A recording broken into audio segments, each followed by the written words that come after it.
dan perempuan. Topik ataupun perbincangan ataupun yang kita nak sharing pada malam ni, topik yang kita nak sharing pada malam ni adalah 5 cara untuk kekalkan kuasa tindakan. Okey. Sekarang ni memang semua orang sedia maklum bahawa malam ini pula, bahawa sekarang ini adalah musim PKP. Sudah masuk 3 bulan kita berada di rumah. Sudah 3 bulan kita bekerja dengan cara yang baru. Sudah 3 bulan kita bersosial dengan cara yang baru. Sudah 3 bulan kita ber-BOP dengan cara yang baru. Sudah 3 bulan kita menjalankan bisnes kita dengan cara yang baru. Dan inilah apa yang dipanggil sebagai new normal. Okay? Normal yang baru. Jadi insya-Allah tuan-tuan dan puan, mudah-mudahan apa-apa yang berlaku pun, mudah-mudahan kita sentiasa di bawah lindungan Allah SWT, insya-Allah. Okey. Jadi dalam keadaan PKP ni, saya percaya walaupun kita dah masuk ke PKPB di Malaysia, dan PKP ni bukan saja di Malaysia sebenarnya, malah sebenarnya tetapi di seluruh dunia. Seluruh dunia sedang mengalami situasi yang sama. Ini yang bestnya musim ini. Kadang-kadang musim salji pun hanya di negara-negara tertentu saja, musim panas hanya di negara-negara tertentu saja, tetapi musim coronavirus ataupun musim COVID-19 ini dirasai oleh seluruh dunia. Ini hebatnya musim COVID-19 ini. Dan Alhamdulillah kita dah masuk ke bulan ketiga. Biasanya peralihan musim demi musim itu biasanya dalam 3 ke 4 bulan saja. Jadi mudah-mudahan insya-Allah ini adalah antara bulan-bulan terakhir, musim COVID-19 . Jadi tuan-tuan dan puan, apa yang saya nak sentuh dengan musim COVID-19 ini adalah kita berada di dalam kekaburan. Kita berada di dalam maksudnya kita tak jelas, kita tak jelas, kita tak nampak dan juga kadang-kadang perkara ini juga menyebabkan kita pun menjadi beku. Kita pun menjadi beku. Dan make sure walaupun tindakan kita dikawal, pergerakan kita dikawal, tapi jangan biarkan otak kita dikawal, Biarkan kita dibekukan pergerakan, tak boleh nak pergi kerja, tak boleh nak keluar sana, tak boleh nak pergi shopping sini, tetapi dalam masa yang sama jangan biarkan otak kita itu beku. Sebab kalau otak beku, habis semua masa depan pun beku nanti. Okey. Jadi dalam keadaan kekaburan inilah saya percaya, saya sendiri pun melalui fasa-fasa itu. Saya juga kadang-kadang merasai, kadang-kadang kita rasa down, kadang-kadang kita rasa kabur. Macam mana, ke mana arah kita nak pergi ni? Macam mana kita nak buat ni? Macam mana bisnes kita nak teruskan ni? Macam mana kita nak fokus? Macam mana kita nak survive ni? Saya percaya dalam keadaan sekarang ni kita hanya berfikir untuk survival. Macam mana kita nak survive dalam keadaan PKP ni, betul tak? Kan dalam keadaan PKP ni, dalam keadaan COVID-19 ni, kita sekarang banyak fokus ke arah bagaimana nak survive. Kalau kita nak cerita tentang juta-juta bisnes pun, kalau kita nak cerita tentang ribu-ribu satu hari pun, kadang-kadang kita di tahap bagaimana nak survive. Kan kita di tahap tengah memikir cari boleh ke dalam keadaan berfikir boleh ke aku survive dalam keadaan ni, berapa lama lagi PKP ni akan berlangsung. Semalam kita tengok kemarin kita tengok di Malaysia report dah semakin kurang, tiba-tiba hari ni meningkat balik. Kemarin kita rasa macam hati kita dah mula berbunga-bunga, kita dah rasa macam tahun ni kita dah boleh balik raya. Mungkin kita dah boleh solat jemaah, kita boleh solat sunat hari raya. Mungkin kita dah boleh solat Jumaat esok hari. Tapi tiba-tiba hari ni kita tengok COVID-19 ataupun kes meningkat kembali. Tiba-tiba kita hari ni kita dapat pula pengumuman daripada kerajaan yang mengumumkan semua perjalanan rentas negeri diberhentikan. Maksudnya kebenaran untuk merentas negeri dihalang, tak boleh lagi. Semalam kita rasa macam kalau duduk dekat-dekat tu Melaka dengan Muar boleh lagi balik raya. Tapi tiba-tiba hari ni dengar pula pengumuman rentas negeri dah tak boleh. So semua keadaan dalam keadaan kekaburan, keadaan naik turunnya, kadang-kadang termasuklah semangat kita dan jiwa kita. Jadi tuan-tuan dan puan, dalam keadaan inilah apa yang kita nak sharekan dengan anda adalah bagaimana 5 cara untuk kita kekalkan, mudah-mudahan untuk kita kekalkan kuasa tindakan kita. Sebab kita percaya Apabila kita bertindak, baru ada result. Betul? Bila kita ada tindakan, baru ada result. Kalau tak ada tindakan, tak ada result. Jadi hari ni soalannya, bukan sahaja nak cerita ada result ke tak ada result ni. Cerita macam mana nak kekalkan tindakan itu. Nak mengekalkan kuasa tindakan itu pun sudah sungguh tough bagi kita. Sudah satu cabaran yang cukup besar bagi kita. Setuju tak? Betul tak apa yang saya kata? Kalau anda rasanya manusia normal, ada hati dan perasaan macam saya, kita juga merasai dalam keadaan macam tu. Ya, kita melihat penurunan berlaku pada bisnes, pergi daripada income. Ya, semua orang dalam fasa survival. Semua orang dalam fasa survival. Termasuklah kita sebagai strikers SBBD. Saya percaya kita juga melalui fasa-fasa seperti itu. Jadi tuan-tuan dan puan-puan, malam ini insya-Allah apa yang kita nak kongsikan dengan anda adalah 5 cara untuk kita kekalkan kuasa tindakan. Okey. So, saya percaya anda mungkin pernah dengar sebelum ini, anda mungkin selalu dengar benda ni, tetapi apa salahnya? Dan paling bestnya kalau benda itu sentiasa kita refresh, kita sebut-sebut, insya-Allah mudah-mudahan dalam keadaan kekaburan, dalam keadaan kekalutan kita ni, kita dapat refresh balik, kita dapat up balik semangat kita. Okey. Jadi tuan-tuan dan puan-puan, untuk bergerak, untuk kita melakukan satu tindakan, of course kita perlukan satu energi ataupun saya panggil sebagai emosi. Emosi itu apa? Emosi itu adalah energy motion. Energy motion, kuasa tindakan ataupun tenaga tindakan. Jadi dalam untuk kita nak bertindak, dalam untuk kita nak bergerak, kita perlukan emosi. Ataupun dalam kata orang kampung ataupun kita panggil apa? Kita panggil semangat. Okey? Kita panggil semangat. Jadi nak bergerak kena ada semangat. Semangat adalah bahan bakar kita untuk kita bergerak. Kadang-kadang semangat kita tinggi. Maksudnya bahan bakar kita tinggi, jadi kita punya action laju. Kadang-kadang semangat kita menurun, kita pun jadi lemau, kita pun jadi malas. Jadi bagaimana nak maintainkan bahan bakar kita tu? Bagaimana nak maintainkan semangat kita tu supaya sentiasa berada dalam high level? Itu yang penting. Okey? Dan insya-Allah inilah yang kita nak bicarakan pada hari ini.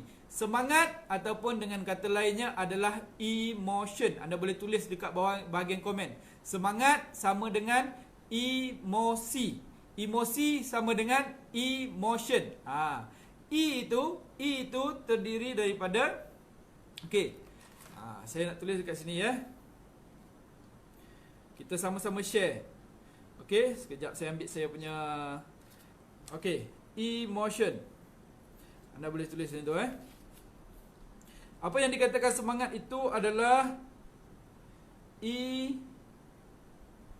emotion. Itu dia. Nampak tak? Gelap itu dia. Emotion. Okey? Emotion sama dengan E itu adalah stand for energy. Stand for energy. Maksudnya emotion adalah energy motion. Jadi nak bergerak kita perlukan emosi. Jadi apa yang kita nak kongsikan hari ini adalah sumber-sumber yang boleh menggerakkan emosi kita. Sumber-sumber yang boleh menaikkan emosi kita.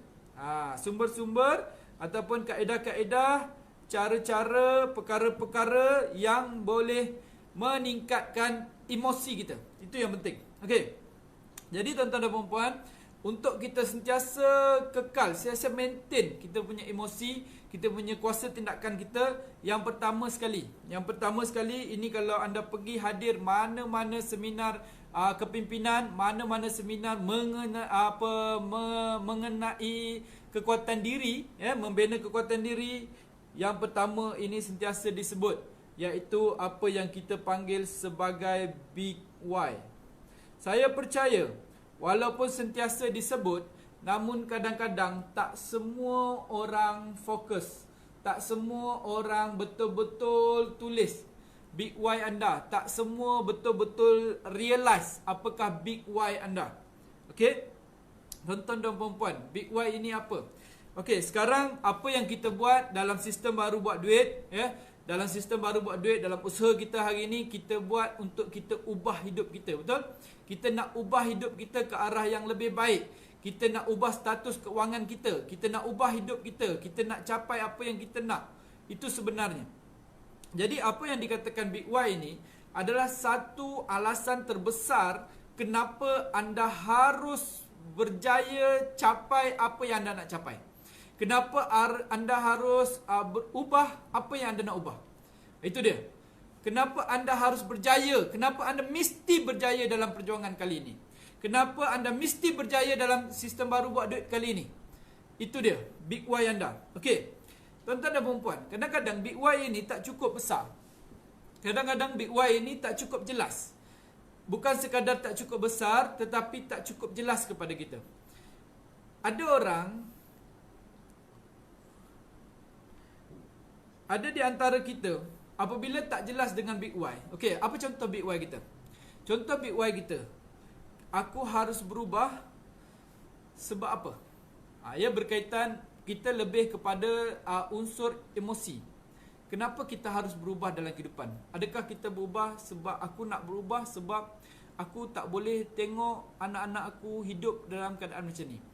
Adalah menjadi salah aku kalau anak-anak aku hidup dalam keadaan begini disebabkan masalah aku. Masalahnya aku tak mampu, maksudnya dengan apa yang aku usahakan sekarang ni, aku punya tahap keuangan tak mampu nak realisasikan, tak mampu nak penuhi apa yang anak-anak aku perlukan. Jadi aku mesti berubah. Aku mesti berubah. Dan anak-anak aku ini adalah Big Y aku. Kenapa aku mesti berubah hari ini? Anak-anak aku adalah Big Y aku. Kenapa aku mesti berubah hari ini? Ataupun kita jadikan Big Y, ataupun ada di antara anda Big Y anda adalah ibu bapa anda. Ibu bapa anda nak membalas pengorbanan mereka, jasa mereka, yang mungkin satu ketika dulu pengorbanan mereka menyentak perasaan anda. Anda mesti berubah. Anda mesti keluarkan, ataupun bersusah payahnya ibu anda, tanpa mungkin ibu anda berseorangan membesarkan anda, hari ini anda menjadikan dia sebagai Big Y anda untuk anda berjaya dalam hidup anda. Okey, untuk anda penuhi, untuk anda bawa, supaya anda nak bawa ibu anda keluar daripada keadaan hidup dia sekarang ni. Jadi itu mungkin boleh menjadi Big Y anda. Satu Big Y mesti satu benda yang cukup besar. Satu benda yang cukup besar yang anda ingin ubah dalam hidup anda. Satu benda, satu perkara yang akan jadi satu suntikan bila anda lihat, anda pandang, contoh anda pandang wajah anak-anak, anda menjadi, emosi anda menjadi semakin tak tenteram. Maksudnya aku mesti, tu dia. Okey, itu Big Y. Okey, yang pertama, anda mesti cari Big Y anda sendiri. Anda mesti cari Big Y anda sendiri. Boleh-boleh? InsyaAllah, tapi jangan salah faham. Dalam topik kita hari ini ada banyak kita akan ceritakan. Mungkin ada perkara-perkara yang anda rasa macam sikit lebih kurang, tapi sebenarnya berbeza. Okey, anda mesti jelas dengan perkara-perkara itu. Okey, itu yang pertama. Anda boleh tulis dekat ruangan komen.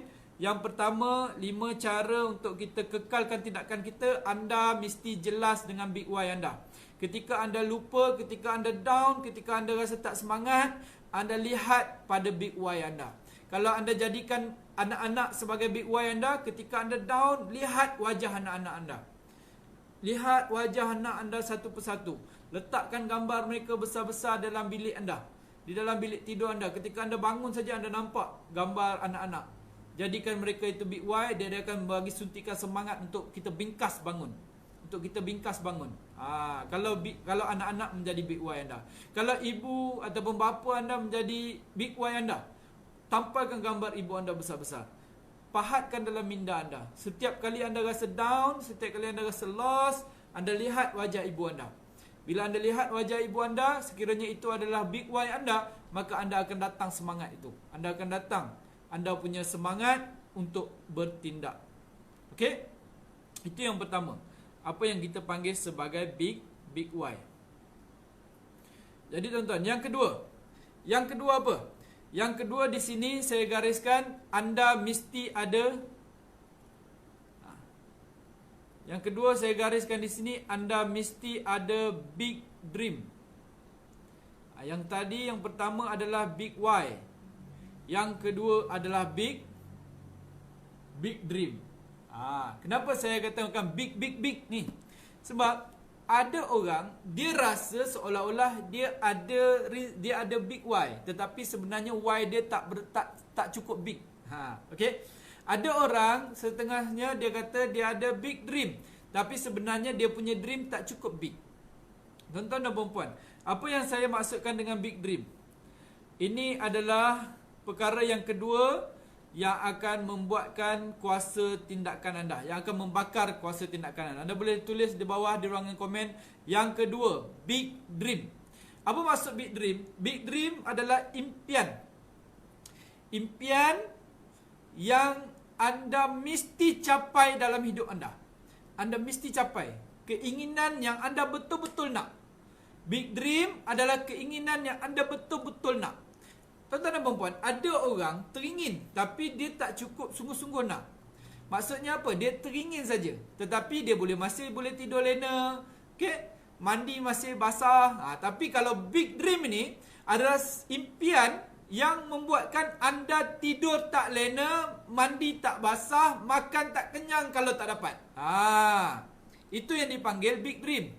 Maksudnya apa? Ketika anda nak itu, anda nak betul-betul. Selagi tak dapat, makan pun tak kenyang. Selagi tak dapat, mandi pun tak basah. Selagi tak dapat, tidur pun tak lena. Itu. Dia akan membuatkan anda rasa tak selesa dengan kehidupan anda. Selagi mana anda tak dapat, anda rasa macam something tak complete dalam hidup anda. Satu benda yang tak cukup lengkap dalam hidup anda. Jadi, by hook, by crook, mesti cepat dapat. Mesti nak dapat. Dia bukan satu benda yang anda macam kalau boleh nak ini, kalau boleh dia kalau boleh itu maksudnya belum cukup big dream. Itu belum betul-betul real big dream. Okey? Kalau masih ada perkataan aku kalau boleh aku nak pergi umrah lah. Aku kalau boleh nak bawa mak aku pergi haji, nak bawa ayah aku pergi haji. Aku kalau boleh nak pakai kereta BMW, aku kalau boleh nak pakai Ferrari, aku kalau boleh nak rumah banglo atas bukit. Kalau masih ada kalau boleh itu bukan big dream. Anda faham? Kalau masih ada kalau boleh itu bukan big dream. Big dream is the thing, benda yang anda memang betul-betul nak. Anda tak boleh, kalau orang lain dapat dulu anda geram. Kalau orang lain dapat dulu anda geram. Contoh macam tu. Okey. Saya memang teringin rumah banglo kan. Memang nak sungguh-sungguh rumah banglo. Tiba-tiba baru-baru ni kita punya bapak presiden kita, Tuan CEO upload pula rumah banglo macam Ustaz Abid Liu. Alamak, itu idaman hati tu. Ada kolam atas tu. Jadi bila dia upload tu, benda tu menggelitik hati kita, rasa mendidih je. Bukan sebab kita cemburu, tapi sebab aku pun nak dapat juga. Aku pun nak juga. Macam tu. Okey? Kita mesti ada perasaan macam tu. Jadi kalau tak ada lagi perasaan macam tu, kalau sekadar tengok, ni lah kereta, bawa kereta kat highway, ni lah kereta yang ayah nak. Kalau setakat macam tu, itu tak cukup steam lagi. Maksudnya dia belum cukup big dream lagi. Okey? Kalau itulah kereta ayah tu, siapa yang ambil kereta ayah ni? Itu dah cukup big dream lah tu. Itu dah nak sampai dah tu. Siapa ambil kereta ayah tak pulang-pulang ni? Macam tu.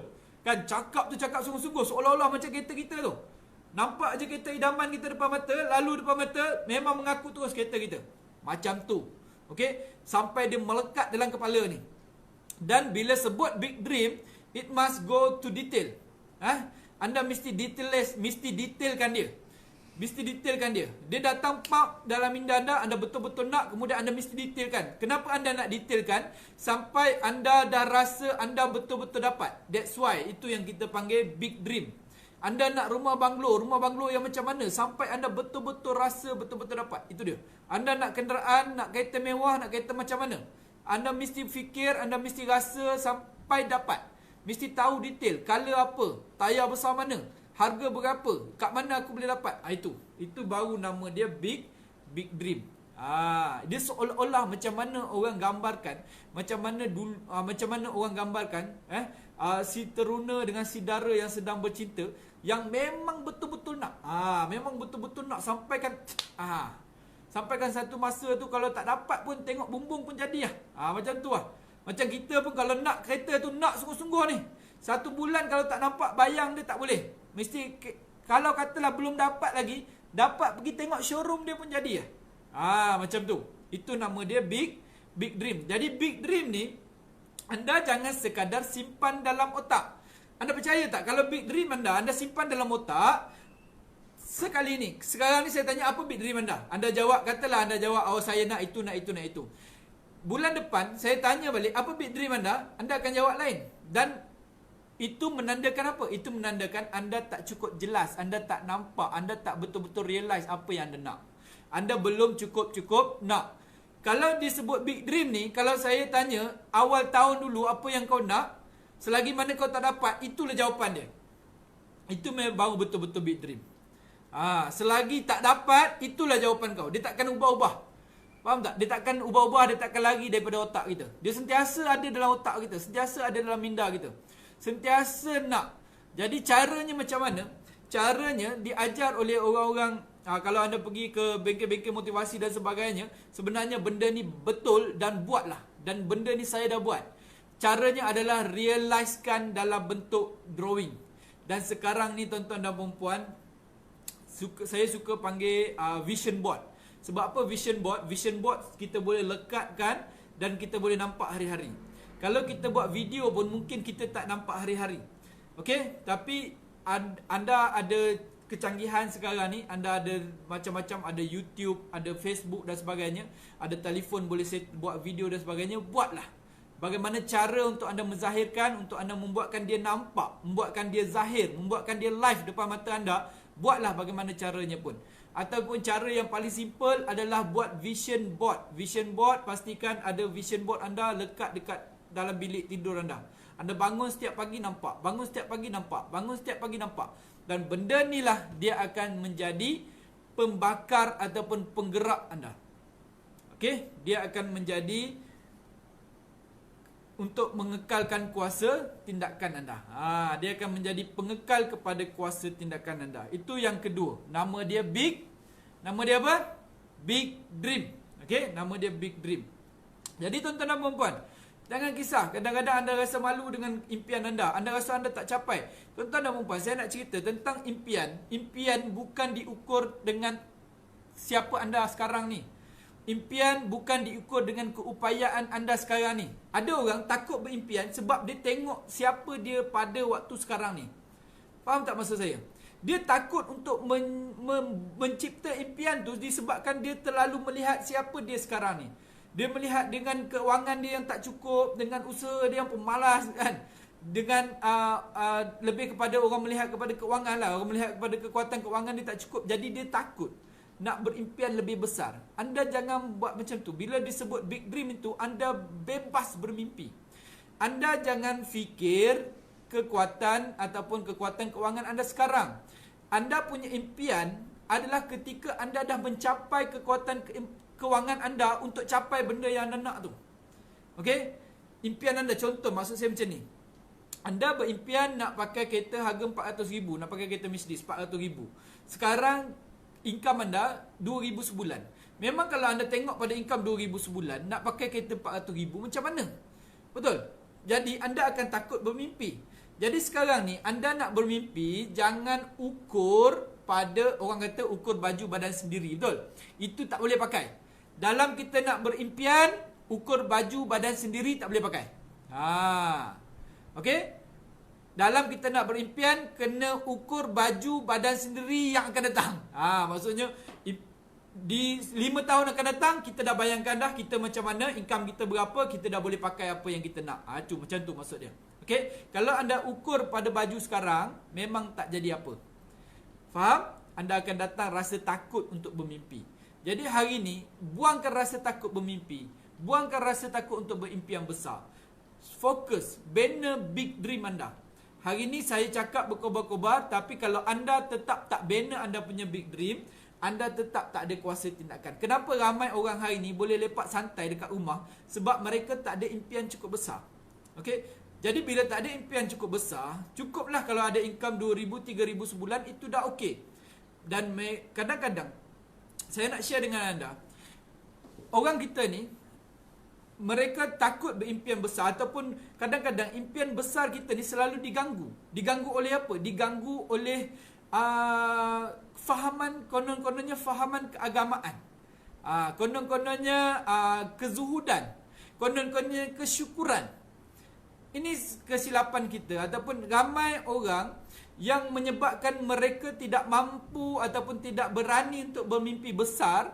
Konon-kononnya di banyak, terutama sekali yang saya lihat sahabat-sahabat kita, okey, mereka konon-kononnya dikatakan bahawa kalau kita berimpian besar, kita orang yang tak bersyukur. Kau tak bersyukur dengan apa yang kau ada. Buat apa nak kereta besar? Bersyukurlah ada pakai kancil. Tuan-tuan dan puan-puan, soal impian besar bukan soal tak bersyukur. Ini anda kena jelas, ini anda kena clear.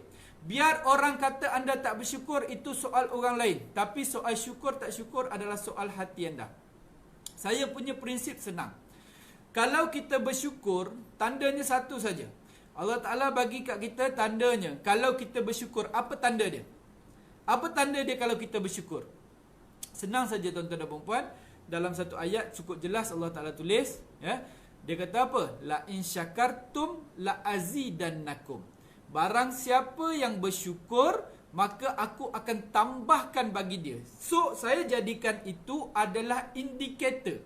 Itu adalah penanda aras kesyukuran. Bagi saya, kalau orang itu bersyukur, nescaya Allah Ta'ala akan tambahkan lagi. Sebab itu adalah janji dia. Itu adalah janji dia. Barang siapa yang bersyukur, nescaya dia akan tambah lagi. Jadi hari ni kalau kita pakai sang kancil, kita pakai kereta kancil, maka kita syukur dengan kenderaan kita itu, nescaya dalam masa beberapa ketika, dalam masa beberapa waktu, kita akan dapat yang lebih lagi. Sebab itu janji Tuhan. Jadi kalau kita pakai kancil dah 10 tahun, adakah itu tanda kita bersyukur? Na'udzubillah, bukan kita nak judge orang lain. Ingat, saya kata ini bukan untuk judge orang lain. Saya kata ini, apa yang saya kongsikan ini adalah untuk menilai diri kita sendiri. Orang lain itu bukan urusan kita untuk judge. Tapi apa yang saya sharekan dengan anda, ini adalah tips-tips adalah untuk judge kepada diri kita sendiri.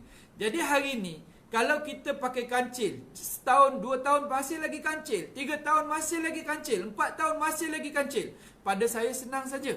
Maksudnya, kita masih belum cukup bersyukur. Nampak tak?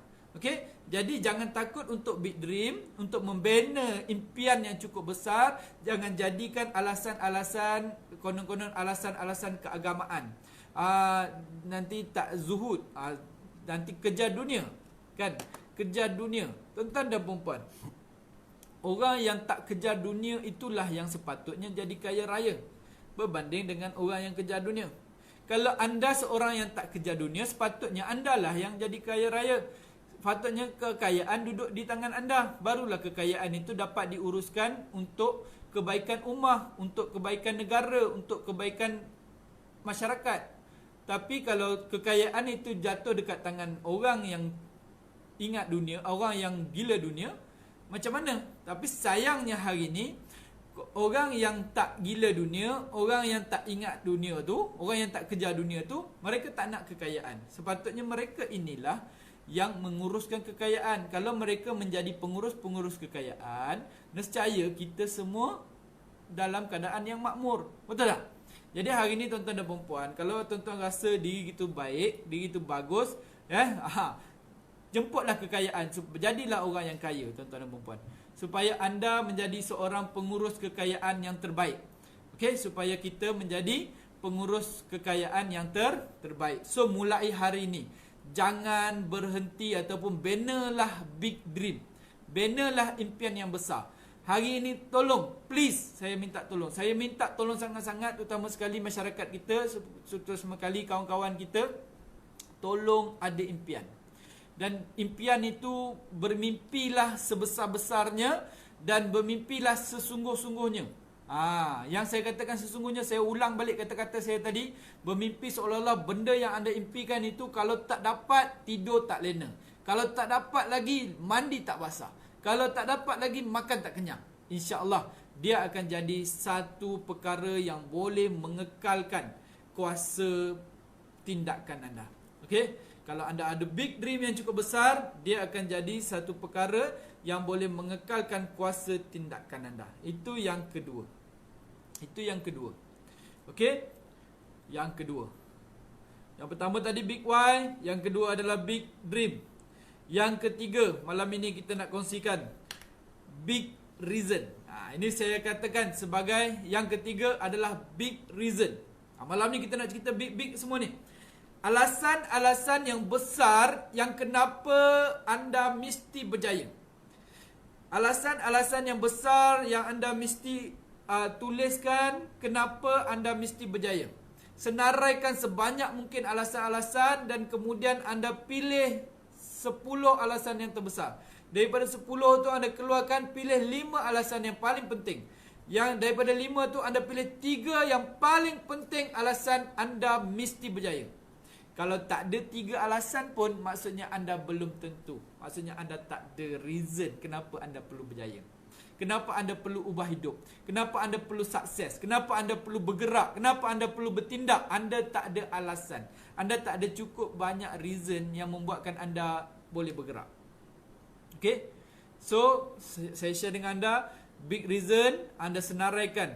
First kali anda tulis 10 alasan. Anda tulis 10 alasan kenapa anda mesti berjaya. Okay. Ini anda boleh buat selepas habis program kita ni. Anda tulis 10 alasan kenapa anda mesti berjaya dalam sistem baru buat duit. Bersama dengan Arif Triwal hari ni, kenapa anda mesti berjaya. Okay. Jadi anda tulis 10 sebab. Daripada 10 sebab tu, saya nak anda keluarkan 5 sebab yang kurang penting. Ingat step dia. Mula-mula anda tulis saja 10 sebab. Tulis saja. Terlintas dekat fikiran anda. Tulis. Kalau ada lebih daripada 10, lagi bagus. Okey. Kemudian daripada 10 tu, anda keluarkan 5 sebab yang kurang penting. Tinggal 5 sebab yang paling penting. Okey. Keluarkan 5 sebab yang kurang penting. Anda tinggalkan 5 sebab yang penting untuk anda berubah. Untuk anda berjaya. Daripada 5 sebab tu, anda pilih 3 dan anda tulis besar-besar. Daripada 5 sebab tu, anda pilih 3 dan anda tulis besar-besar. Itulah reasonnya kenapa anda mesti berjaya pada hari ini. Tulis. Ingat, saya cakap tulis. Kenapa saya nak minta anda tulis? Kenapa big dream kita nak minta anda zahirkan? Kenapa big reason kita nak minta anda tulis? Adalah supaya anda nampak. Manusia mudah lupa. Okey, manusia mudah lupa. Kita bangun, kita tidur je. Dek kerana kehangatan tempat tidur, dek kerana indahnya, selesanya tempat tidur kita, kita lupa dengan impian kita. Kita lupa dengan kita punya reason kita. Jadi perkara ini anda mesti tulis supaya tiap-tiap hari anda nampak. Supaya tiap-tiap hari anda nampak. So bila anda nampak, dia akan remind kembali kepala anda. Dia akan bakar. Dia makan ignition. Okey, dia macam ignition, pembakar. Ignition ni macam, pernah tengok dapur gas tak? Dapur gas tu anda tahu tak macam mana boleh terbakar? Dapur gas tu macam mana boleh terbakar? Ini saya nak tanya soalan ni pada ibu-ibu. Macam mana dapur gas tu anda boleh menyalakan api? Kalau setakat anda tekan, okey, anda pusing, gas akan keluar. Adakah api akan menyala? Gas keluar, belum tentu api akan menyala. Tapi api hanya akan menyala bila ada ignition, bila ada starting tu. Bila ada pop, api tu akan pop macam tu, barulah api besar dia akan keluar.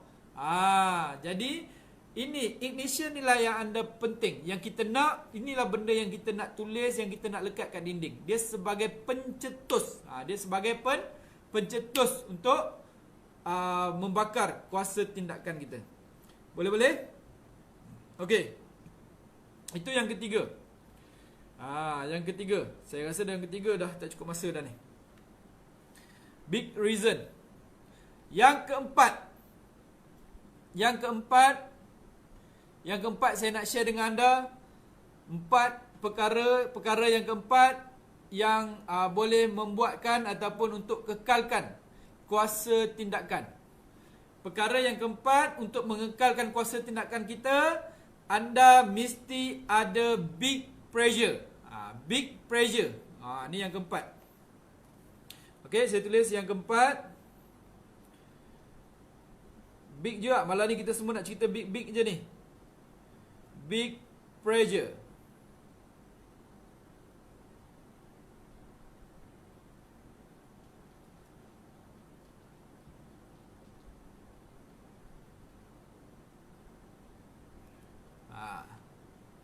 Nampak tak? Okey, macam itulah sikit lebih kurang ejaan dia. Big pressure. Yang keempat, maksudnya apa? Maksudnya tekanan yang kuat. Alright tuan-tuan. Tadi kita dah bicara tentang big dream. Big dream ni adalah satu benda yang di hadapan. Big dream ni adalah satu benda yang di hadapan kita. Kita belum dapat lagi. Okey, big dream satu benda yang di hadapan yang kita belum dapat lagi. Itu adalah impian kita yang kita nak. Big pressure adalah benda yang sedang kita ada sekarang ni. Okey? Big pressure adalah benda yang sedang kita ada sekarang ni. Maksudnya apa? Maksudnya keadaan hidup kita, keadaan kewangan kita, rumah kita, kereta, kenderaan kita mungkin, itu akan jadi big pressure anda. Anda senaraikan apa perkara-perkara yang boleh buat anda bengang dengan kehidupan anda. Ini bukan soal tak bersyukur, tidak. Oh syukurlah ada rumah, ada juga rumah orang lain duduk dalam kemah. Itu tak jadi. Kalau anda ada mindset macam tu, itu bukan winning mindset. Itu bukan mindset pemenang. Okey? Kalau anda ada mindset macam tu, apa yang saya boleh katakan, anda kena ubah. Anda kena ubah. Kalau anda tak ubah, anda mungkin tak bertahan lama dalam kelompok kami. Okey? Kalau anda tak ubah mindset anda, anda takkan bertahan lama dalam kelompok kami. Kerana puak-puak kami ni, puak-puak kaya dan berjaya. Puak-puak kami ni, puak-puak pelik sikit. Okey? Puak-puak yang anda duduk sekarang ni, 70 orang yang bersama dengan kita ni, semua pelik-pelik. Okey? Sebab apa? Sebab orang berjaya ni tak ramai tuan-tuan dan puan-puan. Ramai orang yang ada minda macam tu. Ramai minda yang alah relax lah, alah cukup lah. Kita tak nak ada minda macam tu. Okay? So big pressure bukan maksud kita tak bersyukur dengan apa yang kita ada sekarang. Tetapi kita nak bawa diri kita supaya kita keluar daripada zon selesa. Supaya apa? Supaya kita keluar daripada zon selesa. Kita panggil comfort zone. Okay? Kita keluar daripada zon selesa. Siapa boleh tulis? Saya ni bila pakai kamera, saya kena tulis terbalik supaya anda nampak dia real, nampak dia tak terbalik. Tu dia. Kita keluar daripada zon selesa. Tuan-tuan dan puan-puan, apa maksud zon selesa? Ramai orang tak faham ataupun salah faham tentang zon selesa ni. Mereka fikir zon selesa adalah ada rumah besar, itu zon selesa. Ada pendapatan yang cukup, itu zon selesa. No, itu bukan zon selesa, tuan-tuan. Zon selesa adalah zon yang di mana otak anda boleh terima keadaan anda. Itu yang kita panggil zon selesa. Okey, saya ulang balik. Zon selesa adalah di mana otak anda boleh menerima keadaan persekitaran anda. Itu dipanggil zon selesa. Saya ambil contoh macam ni. Ada orang, bukan kita nak menghina, na'udzubillah, tapi saya bagi contoh agar kita mudah faham dan cepat faham. Kenapa kita lihat ada orang boleh duduk di sebuah rumah berhampiran dengan tempat pelupusan sampah? Okey? Sebab dia kata dekat tempat itu tanah reserve pelupusan sampah, jadi dia boleh buat rumah tanpa ada orang kacau dan tak ada orang datang. Sebab apa? Sebab dekat dengan tempat pelupusan sampah. Anda boleh bayangkan macam mana keadaan berdekatan dengan tempat pelupusan sampah, dengan baunya dan sebagainya, betul? Kan? Tetapi di saat otak anda boleh terima persekitaran itu dipanggil zon selesa. Dan once anda berada di zon selesa, dia takkan ubah kehidupan anda itu. Bila anda boleh terima yang anda boleh hidup di tepi bangunan ataupun di tepi gunung sampah, di tepi tempat pembuangan sampah tadi, apabila otak anda boleh terima saja, dia dah arahkan semua organ-organ lain, hidung, mata, mulut, jantung, anda dah boleh makan tepi tempat sampah, dah jadi benda tu dah jadi tak ada masalah. Di saat itu anda dah berada di dalam comfort zone. Dan bila otak anda dah create comfort zone itu, untuk anda berubah daripada keadaan hidup anda itu terlalu sukar. Jadi tuan-tuan dan puan-puan, big pressure ni untuk apa? Big pressure ni adalah untuk tolak kita. Untuk tolak kita keluar daripada zon selesa. Itu yang dikatakan big pressure. Itu yang dikatakan yang keempat tadi. Boleh tulis dekat ruangan komen. Yang keempat tadi apa dia? Big pressure. Tekanan hidup. Tak semestinya kehidupan anda tu menjadi terlalu sukar. Jangan sampai kehidupan anda terlalu sukar baru anda nak rasa tak selesa. Itu dah cukup tak bagus untuk anda sebenarnya. Ketika hidup anda suam-suam kuku, inilah anda mesti bawa rasa anda tadi untuk rasa tidak selesa. Kalau bila hidup anda tu memang dah betul-betul tak selesa, waktu tu baru anda nak rasa tak selesa, itu dah jauh dah terlambat lah. Mungkin dah terlambat sikit. Okay? Mungkin dah terlambat sikit. Big pressure. Okay? Saya nak share dengan anda satu cerita berkenaan dengan cerita, saya ringkaskan cerita katak. Nak dengar cerita katak? Mungkin anda pernah dengar. Saya cerita katak. Bagaimana katak dan juga yang diletakkan di dalam tabung uji. Katak yang diletakkan di dalam tabung uji. Okay? Dia diletakkan dalam tabung uji. Katak ni dia suka tempat yang macam mana? Dia suka tempat yang lembap, tempat yang dingin, tempat yang sejuk, betul? Jadi dia dalam tabung uji tu diletakkan sedikit ais, kemudian diletakkan air, kemudian dimasukkan katak. Jadi katak rasa cukup selesa. Kemudian dibiarkan sekejap, katak itu menikmati keselesaan tabung uji tadi. Okey? Menikmati kedinginan, menikmati kelembapan tabung uji tadi, katak tu pun rasa selesa. Kita biarkan sekejap dia. Kemudian bila dia dah rasa selesa, dia dah rasa syok, dia dah rasa steam dengan keadaan tu, kita angkat tabung uji tu, kita letak atas penunu Bunsen. Okey?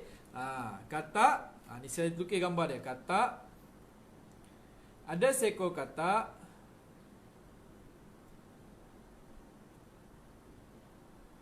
Dalam tabung uji, kemudian kita letakkan di bawah penunu Bunsen. Macam tu lah gambaran dia. Okey? Macam tu gambaran dia. Itu katak dalam tabung uji, jangan ketawa. Itu katak, ni dalam tabung uji, itu penunu Bunsen. Okey? Bila kita dah biarkan katak tadi selesa dalam keadaan dia, kemudian kita angkatkan bikar tu, kita letak dekat atas api. Kita panggil penunu Bunsen. Kemudian kita nyalakan perlahan, kita nyalakan api penunu Bunsen tu, kemudian kita biarkan. Okey, air ni tuan-tuan, daripada ada air sikit, kemudian apa yang berlaku? Bila kita letakkan penunu Bunsen, ais tadi akan mula mencair, betul? Ais tu pun mula mencair. Tahap kedinginan air tempat katak tadi, dia mula menurun. Katak tu rasa, kenapa tiba-tiba rasa panas? Tapi dia rasa, dia masih selesa lagi. Sebab masih sejuk lagi. Lama kelamaan, saya pendekkan cerita. Akhirnya apa yang berlaku pada air yang ada dalam penunu Bunsen tadi? Air lama kelamaan dia akan melegak. Dia akan mendidih, betul? Dan the end of the story, saya terus tutup cerita ni. The end of the story, apa yang berlaku pada katak tu, akhirnya katak itu mati dalam penunu Bunsen. Sebab apa? Adakah sebab katak itu tak nak lompat keluar? Tak. Tuan-tuan, bikar memang katak boleh lompat keluar, tak ada masalah. Tapi akhirnya katak itu mati dalam penunu Bunsen. Sebab apa? Sebab dia duduk dalam comfort zone. Dia dah create dalam minda dia, dalam bikar ni tempat yang selesa. Jadi walaupun keadaan persekitaran tu menjadi membakar, menjadi panas, menjadi pressure pada dia, tapi dia dah set dalam otak dia, ni tempat aku selesa. Masa aku mula-mula duduk, inilah tempat paling selesa. Jadi walaupun panas macam mana pun, aku percaya nanti dia akan sejuk balik. Sebenarnya dunia tak macam tu. Dunia kalau dia panas, dia sentiasa panas. Dia macam ni. Kewangan kita, kalau dia makin kronik, dia akan terus kronik. Dia takkan jadi okey. Ekonomi, dia takkan jadi membaik. Ekonomi kita semakin drop. Duit kita, semakin lama, semakin rendah nilai dia, semakin rendah nilai dia. Dia takkan jadi, ekonomi takkan pernah jadi baik. Saya cakap dengan anda, ekonomi takkan pernah jadi baik. Harga barang takkan pernah jadi murah. Harga barang sentiasa meningkat ada. Harga barang anda tak payah mimpilah. Tukar kerajaan macam mana pun nak dapat harga minyak 50 sen 1 liter, tak dapat tuan-tuan. Nak dapat harga gula 90 sen, tak dapat tuan-tuan. Nak dapat harga beras, tak dapat tuan-tuan. Sebab apa? Sebab harga barang dia takkan pernah menurun. Apa yang akan berlaku? Dunia sentiasa naik. Jadi begitulah, anda cuma dimomokkan dalam minda anda ni dengan rasa selesa. Anda rasa selesa. Dan kesannya apabila anda duduk dalam comfort zone, result dia apa? result dia nanti akhirnya anda akan mati kata. So jangan kita mati kata. Okay, so moral of the story, jangan mati kata. Jangan mati kata. So make sure yang keempat, anda ada big pressure. Anda memang rasa anda kena keluar daripada comfort zone. Anda kena keluar daripada comfort zone. Create ketidakselesaan itu. Create ketidakselesaan itu. Kalau rasa tempat tidur tu enak, create supaya tak rasa enak. Kalau tak boleh kalau rasa juga enak, jangan letak aircon tempat tidur. Macam tu. Saya dulu tidur dalam bilik ada aircon, sekarang dalam bilik saya tak ada aircon. Supaya apa? Supaya kita bangun. Itu dia, cerita dia. Alright, itu yang keempat, big pressure. Boleh kita sambung lagi ke? Boleh kita sambung lagi ke? Saya nak tengok dekat ruangan komen. Boleh kita sambung lagi ke? Kita baru ada 4 ni. Halo? Kita dah sampai kurang lebih dalam pukul 11. Boleh kita sambung lagi? Cepat komen. Saya tunggu anda punya komen. Kalau anda kata boleh, kita on. Kalau anda kata boleh, kita on lagi. Kalau anda kata nak tidur, esok nak bangun sahur, tak buat macam mana? Terpulanglah pada anda. Okey? Boleh ke boleh? Alright, boleh Jadi tuan-tuan, kita teruskan. Yang kelima ni penting. Okey? Yang kelima ni penting. Yang kelima ni, anda mesti tahu apa anda punya ultimate goal. Saya selalu kongsikan perkara ni. Anda mesti ada ultimate goal.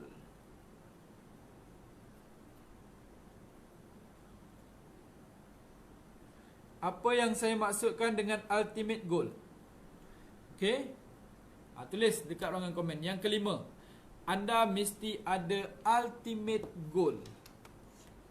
Tuan-tuan dan puan-puan, setidak-tidaknya kalau anda ada yang ini pun, insya-Allah anda akan terus thrive dalam kehidupan anda.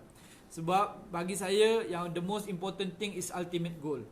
Kenapa saya kata ultimate goal yang benda yang paling penting? Sebab bagi saya simple.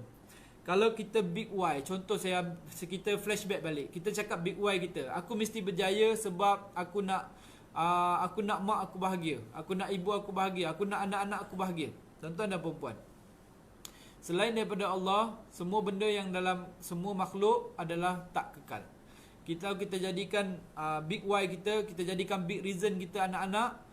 Kalau anak-anak mungkin, na'udzubillah min zalik, tapi ada orang, contoh macam Datuk Vida kan. Datuk Vida tengah-tengah dia bangkit, anak-anak dia tiba-tiba Allah Ta'ala jemput ambil. 2 orang anak dia meninggal. Okay?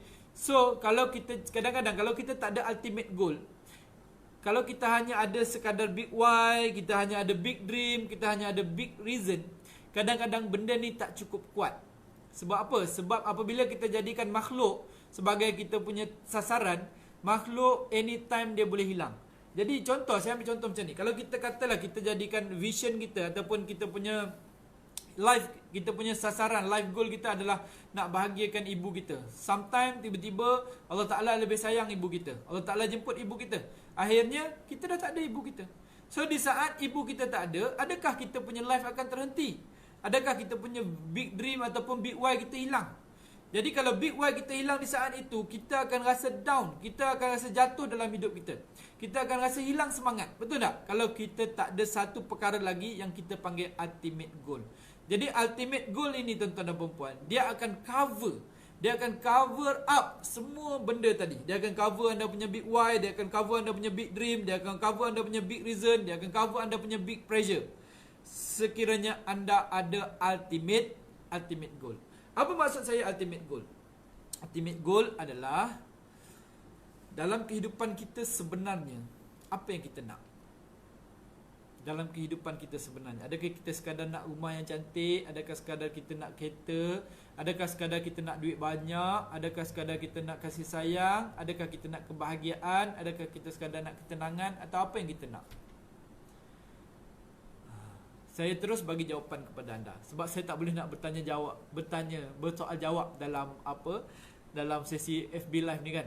Ultimate goal kita adalah raditu billahi rabba. Ataupun Kita kata Ilahi ya Rabbi anta maksudi wa ridhaka matlubi a'tini mahabbataka wal ma'rifataka ya Allah. Itu dia. Ilahi ya Rabbi anta maksudi wa ridhaka matlubi. Itulah kita punya ultimate goal kita.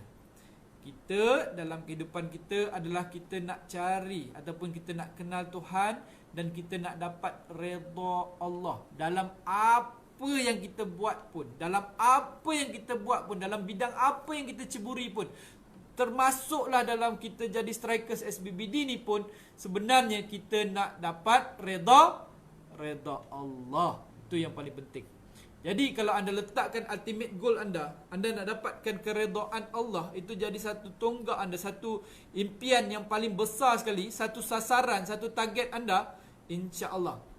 Dia bukan sekadar akan buat anda sentiasa semangat, malahan dia akan menjaga anda dalam setiap tindakan anda. Dia akan menjaga anda dalam setiap impian anda.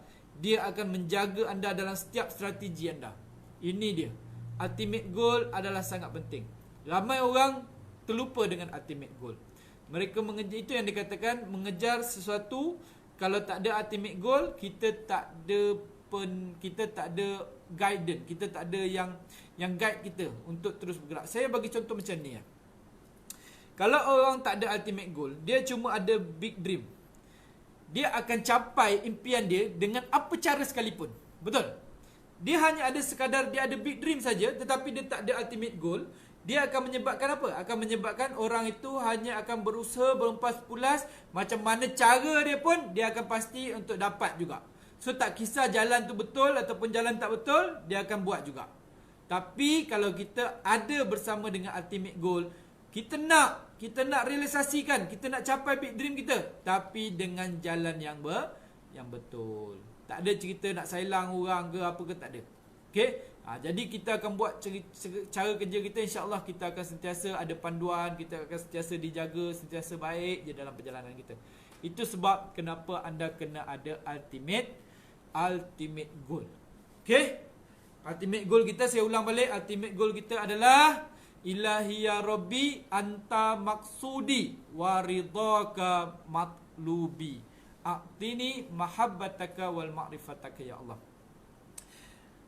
Ilahi ya Rabbi, engkaulah Tuhanku, anta maksudi, engkaulah matlamatku, waridhaka matlubi, dan keredaanmu menjadi tuntutanku.